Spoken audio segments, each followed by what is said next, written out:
Hey guys, what is up?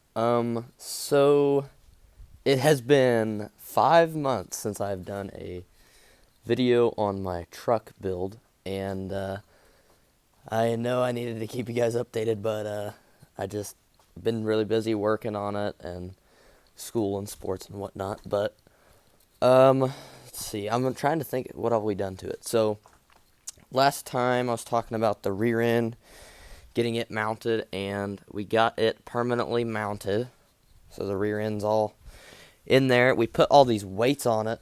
So we got like, 420 pounds on the back to kind of simulate how much a bed would weigh on here to set the pinion angle for the drive shaft, which will run right up through there. So we got all that done. Put some shocks on it, as you can see right there. Got the shocks on the back and the front right there. So that's pretty much all we've done back here. I mean, we ran the fuel line like I was talking about. We did end up putting the filter right there. So it's just running all the way up through here. Right there, you can kind of see it. And so that's all we've done pretty much back here. I mean, we're starting to run the brake line all the way up through there. You can see it right there. So we're starting to run the brake line. We've ran it up to here. We've ran the back brake line. We just got it chilling here for a second until we get the distributor. And then we can run that. We can connect that to the master cylinder. Then run the front. Let's see. In the front, we just kind of put this on here. It's not permanent. We're just kind of trying to clear space since we got it jam-packed full of parts and miscellaneous items and whatnot that's running through here. We started to get the steering column, like we had it put in, and then we were putting the steering wheel on and we noticed that it wiggled. I mean, it doesn't. It kind of did that, which you do not want. I mean, it won't really mess up your driving, but it'll like kind of mess with the handling and the feeling of the drive. But we found out that it's this bearing right here that was messing us up. And you can kind of hear it. It ended up being the wrong bearing. So we took the column out of a 67 Chevy that's actually sitting out there. I'll show you in a second. And we ordered the bearing for a 72, or I think it was 69 through 72 or something like that, and it ended up being the wrong bearing. So we ordered a new bearing a couple days ago, so that should be in. Once we get that in, we will we'll connect all that, put the steering wheel on, hopefully. There's your turn signal and stuff. We mounted the wiper motor. So we're starting to get stuff mounted in. We put the emergency brake release. We got the stuff to run the emergency brake, but we haven't done that yet. We got the clutch pedal. We got the brake pedal. Where did the pad go on that? Anyway, I think Dad took that off for the steering column or something. Anyway, there's all that. Brake booster, got that put on for a little bit. I mean, it's not permanent or anything right now. We still got loose bolts and whatever. So we got to take that back off and put a boot on that. The cowl hood, we cleaned it, we took it off, cleaned the inside up a little bit, put the wipers on, cleaned the windshield a little bit, not too much. You can kind of see starting to get dirty again, but we put the wipers on. Those are looking nice and shiny. We just mounted those the other day, so that's our intake, ECU and all that for the self-tuner, and then this is our wiring harness, fuse box. And right now we're getting to start the process of wiring the whole thing. We haven't really done anything yet, but we're about to. So that's going to be a huge step forward in this project, is all the wiring. Before that, we did, well, this is like a cover for the little thing right there. We started mounting the vintage air conditioning unit. So that's, I mean, we already blocked off all that on both sides and putting that in. We just ran the pipes out to here for now because we're not done with that.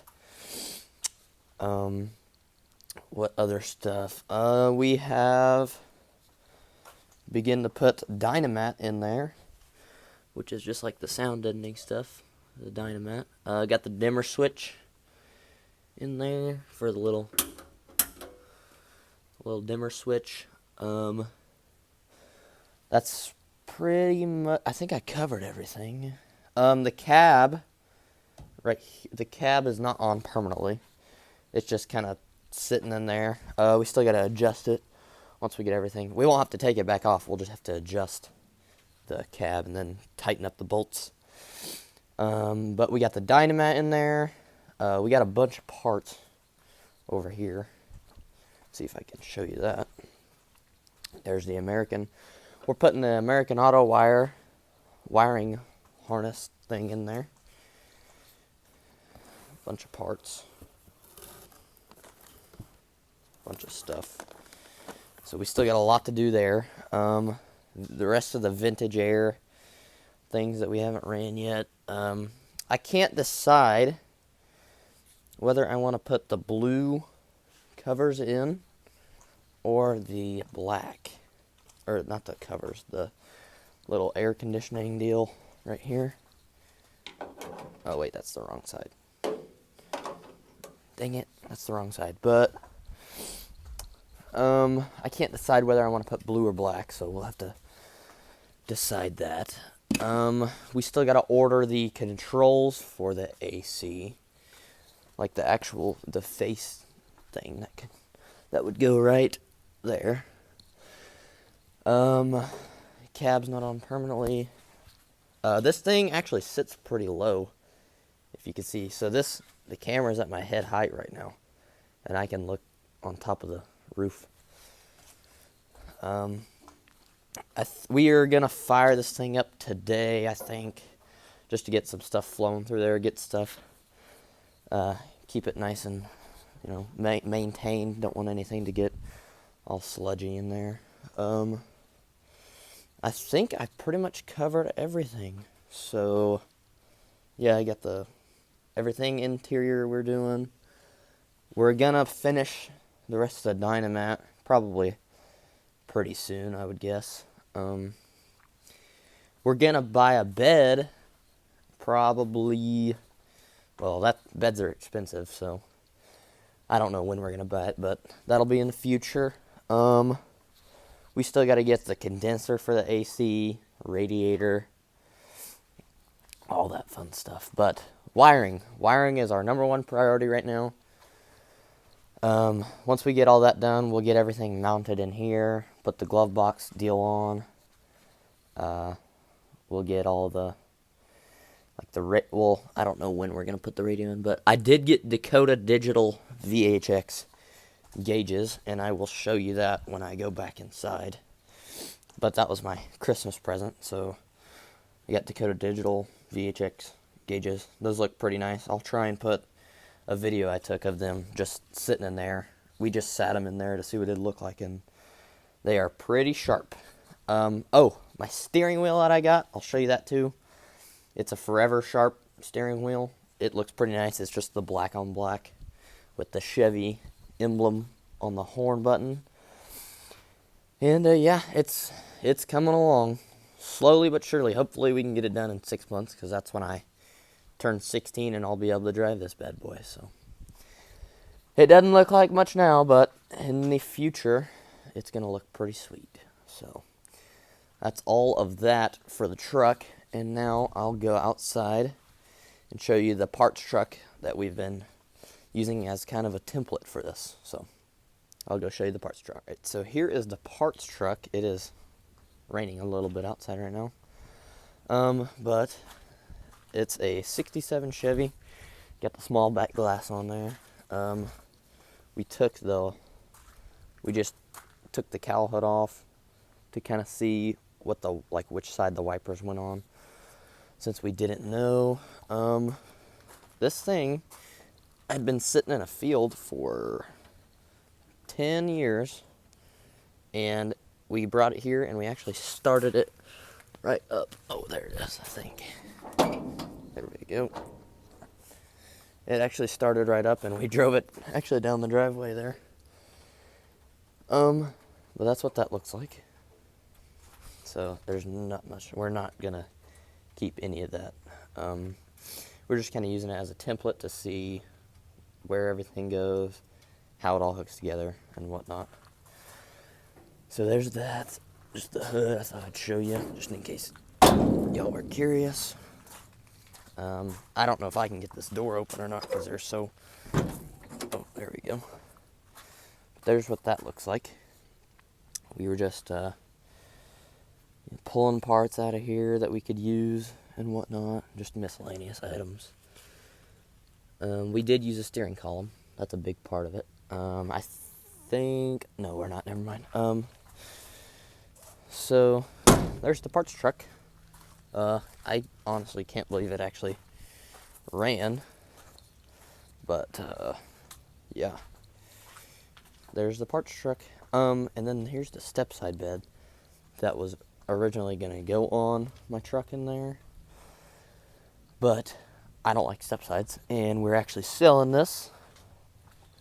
So, hasn't sold yet, and it's been on Marketplace for a while, but we're trying to sell it. So, there's the parts truck, there's that.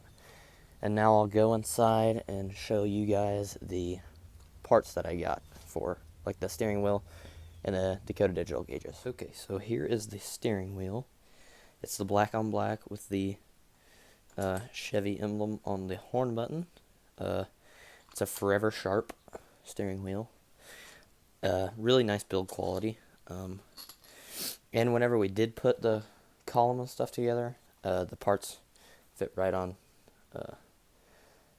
Like the adapter, we got the adapter from Forever Sharp, and it's nice too. And it all just went on really easy. So there's like the finger welts that you can put, like it really ergonomic, super comfortable. And you can interchange the half wrap on it, so you can change the color of that. So there is the steering wheel. And then this is my Christmas present I got, is the Dakota Digital gauges, which are really sharp looking, really nice. So I'll try and find pictures that I took of this in there and this in there also. So that's gonna be a wrap on the third part of the 72 Chevy project.